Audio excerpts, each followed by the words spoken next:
Kobe Bryant has the Michael Jordan seal of approval because, for Kobe, it was all about the rings. That was his identity, that and the killer instinct. Kobe's legions of fans love them the count the rings argument, context be damned. So when Bleacher reports Howard Beck asked Kobe about LeBron and his next step, Kobe pointed to LeBron needing to add to his jewelry collection.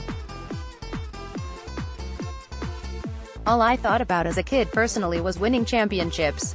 That's all I cared about. That's how I valued Michael. That's how I valued Larry Bird. That's how I valued Magic Johnson. It was just winning championships. Now, everybody's going to value things differently, which is fine. I'm just telling you how I value mine. If I'm Bron, you got to figure out a way to win. It's not about narrative. You want to win championships, you just gotta figure it out. Well, that's big advice.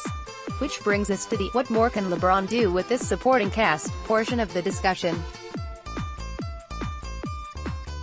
Other former champions interviewed by Beck for his article cut LeBron some slack. If beating a juggernaut Golden State Warriors team requires big games from J.R. Smith and Rodney Hood, well, one man can only do so much. Not in Kobe's world. Phil Jackson used to say this thing to me a lot, when I was doing a lot on the court. Bryant said. He'd say, "You have to do less," and I'd say, "Well, my teammates got to step up more." Phil would say, "Well, it's your responsibility to thrust the game upon them." It's one thing to thrust the game upon Shaq and Pau Gasol and Robert Horry and Derek Fisher and Rick Fox and Peak Lamar Odom, and it's another to thrust it upon Tristan Thompson and Larry Nance Jr. Another thought here, is Kobe advocating LeBron bolt Cleveland for a better supporting cast? Remember in the mid-2000s, when the supporting cast around Kobe was a lot of Kwame Brown and Smush Parker, Kobe demanded a trade. The Lakers never followed through on that request, instead trading for Pau Gasol and getting the Lakers back into contention, but Kobe was not above moving on to get a ring. What Kobe had that LeBron never did was ownership that could be trusted in the form of Jerry Buss. He knew how to run a professional organization, take the right gambles at the right time, and build a dynasty. Dan Gilbert, well, he knows how to use the Comic Sans font. Kobe has those rings as much because management put a winning team around him as anything he did. Nobody can win a title alone in the NBA. Just watch LeBron the past few weeks to understand that.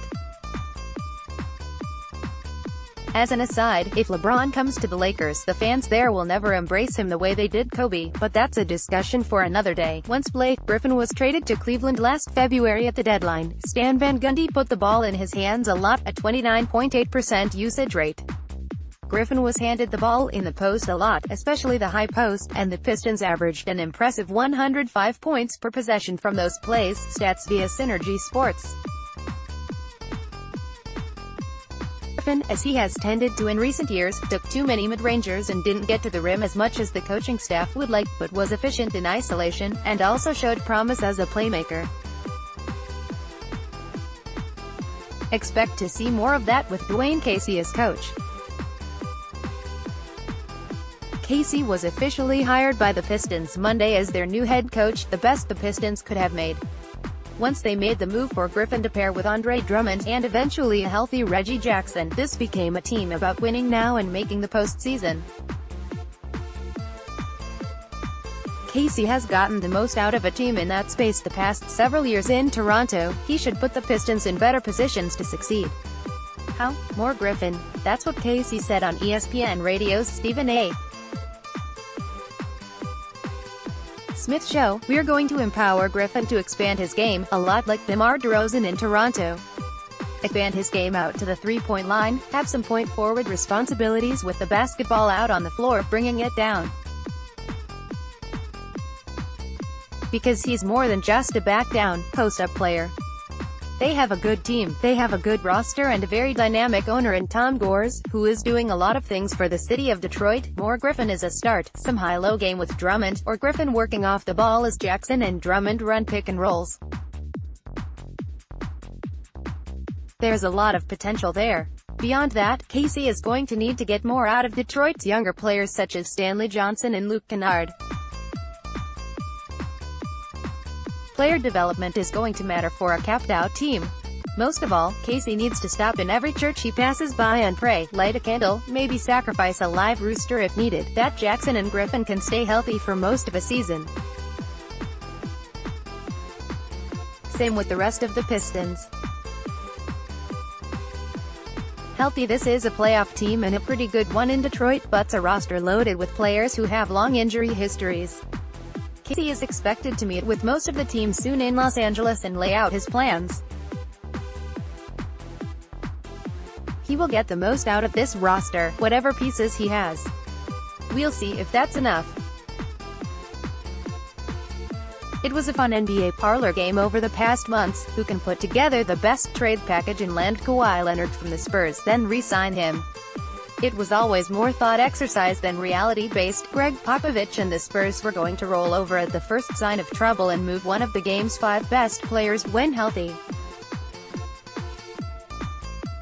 When teams called and asked about Leonard's availability, they were quickly shot down. If Leonard is going to become available, things are going to have to reach the point of no return fast, and they are not trending that way.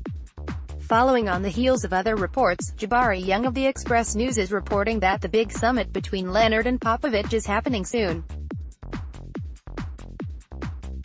League sources tell the Express News that head coach Greg Popovich and Leonard are trying to schedule a meeting, possibly this week, to discuss any issues or concerns Leonard may have, and hopefully come to a decision on offering Leonard the 5-year, $219 million Supermax extension he is eligible to receive.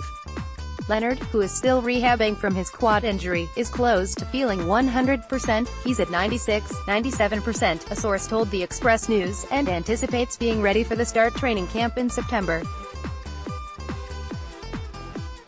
I will add I have heard from sources that, like any big summit meeting, a lot of groundwork has been laid for this one and that the sides are in a better place with each other than things seemed a couple of months ago.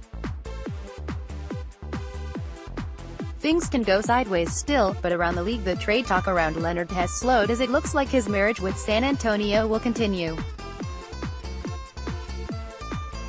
It's amazing how $219 million can solve a lot of problems. Know this, Lonzo Ball and Kyle Kuzma are tight. They're friends. There's no beef here. What you see below is just two young men talking a little trash among running mates, as young 20-something men often do, and 30-somethings, and 40-somethings, and... That said, Ball upped the ante on the trash-talking game, dropping a diss track taking shots at Kuzma on Monday.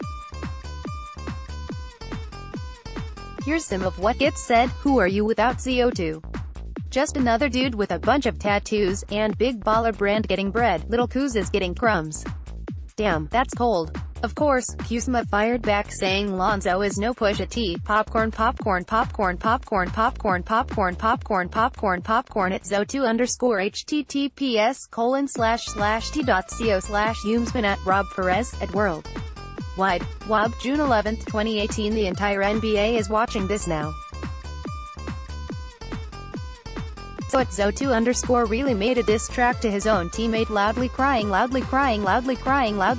I'm really dead.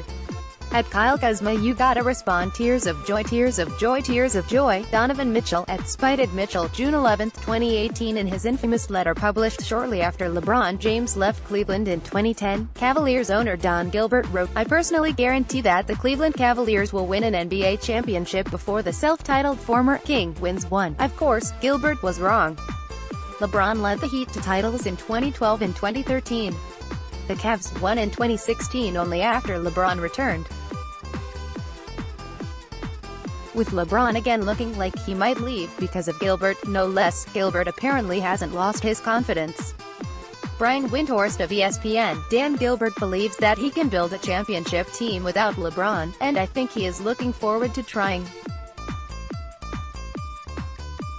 I don't think he necessarily wants it to be next year, but I think Dan Gilbert would like to make a run of it. This isn't surprising. Billionaires tend to hold extreme self-confidence, even when succeeding in only one field. Gilbert is a tremendous businessman. Does that mean he can assemble a championship basketball team without LeBron? Probably not.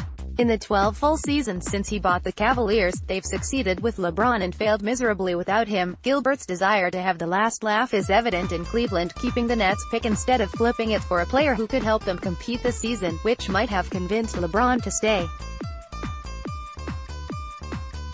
The Cavs chose to hedge and be better prepared for a post-LeBron world. They won't necessarily dive into competing immediately if LeBron leaves. Kevin Love isn't good enough to lead a championship team, and the Cavaliers are too capped out to add help. They'd probably trim payroll and escape the luxury tax for a bit. And maybe they get lucky and win the lottery nearly every year. But even if that happens, again, I still wouldn't trust Gilbert to build a title team.